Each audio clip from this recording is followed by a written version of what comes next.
अवलोकितेश्वर और स्वतंत्रता की प्रज्ञा, गहन प्रज्ञापारमिता के अभ्यास के समय।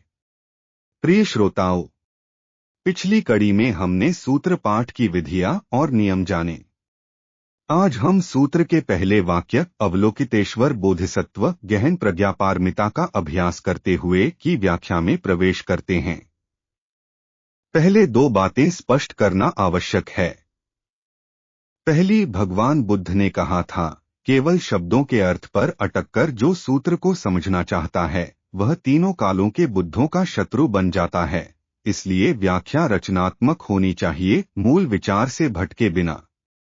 दूसरी, यहाँ जो व्याख्या दी जा रही है वह मुख्यतः शारीरिक मानसिक स्वास्थ्य और सामाजिक जीवन की प्रज्ञा की दृष्टि से है।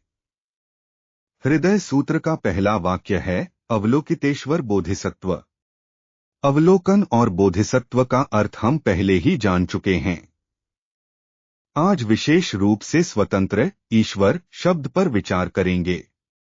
अवलोकितेश्वर इतने प्रिय और पूजनीय क्यों हैं? दो कारण हैं। पहला, वे संसार की पुकार सुनकर रक्षा करते हैं। दूसरा, उन्होंने वास्तविक स्वतंत्रता प्राप्त की है। स्वतंत्रता का वास्तविक अर्थ क्या है? कुछ लोग सोचते हैं स्वतंत्रता यानी जो चाहो वह पाओ। यह सबसे उथला अर्थ है और यह इस पृथ्वी पर संभव भी नहीं है। भगवान बुद्ध ने स्वयं कहा था, हम जिस संसार में रहते हैं वह साहा लोक है, सह सहन करते हुए जीने का संसार। इस अपूर्ण संसार में सब कुछ सहज नहीं मिलता। यहाँ तक कि स्वयं भगवान बुद्ध भी कह गए, बुद्ध केवल उन्हें पार लगाते हैं जिनका संयोग हो। यह स्वतंत्रता की पहली बुद्धिमत्ता है। इस पृथ्वी पर पूर्ण इच्छापूर्ति संभव नहीं है। इस समझ के बाद जब हमारे प्रयास असफल हों, जब परिणाम अपेक्षित न हो, तो हम थोड़े लचीले हो सकते हैं, कम पीड़ा अनुभव कर सकते हैं। व्यापक दृष्टि से सोचो, संकुचित दृष्टि से नहीं। संकुचित दृष्टि कहती है, मेरे साथ ही ऐसा क्यों? व्यापक दृष्टि कहती है, यह संसार सभी के लिए ऐसा ही है, मैं अकेला नहीं। इस व्यापक दृष्टि से मन आधा हल्का हो जाता है। स्वतंत्रता की दूसरी बुद्धिमत्ता, यद्यपि बाहरी जगत में पूर्ण स्वतंत्रता संभव नहीं, किंतु आंतरिक विचार और मन की स्वतंत्रता हम प्राप्त कर सकते हैं। अवलोकितेश्वर ने समस्त जगत के नियमों और सत्यों का साक्षात्कार किया है।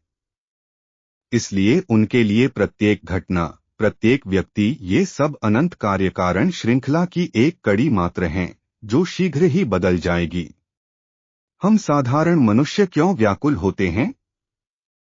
क्योंकि हम वर्तमान क्षण की घटना को अंतिम परिणाम मान लेते हैं। किंतु अवलोकितेश्वर की दृष्टि में प्रत्येक घटना केवल एक प्रक्रिया है, परिणाम नहीं। प्रसन्नता भी प्रक्रिया है, शीघ्र बदल जाएगी। दुख भी प्रक्रिया है, शीघ्र बदल जाएगी। इस बोध से मन सदा शांत रहता है। यूरोप की महान समाज सुधारक रोजा लक्सेमबर्ग 1871 से 1919 ने कहा था, चाहे बाहर कुछ भी हो जाए, तुम सदा शांत और प्रसन्न रहो। यह कैसे प्राप्त होती है? एक सरल विधि।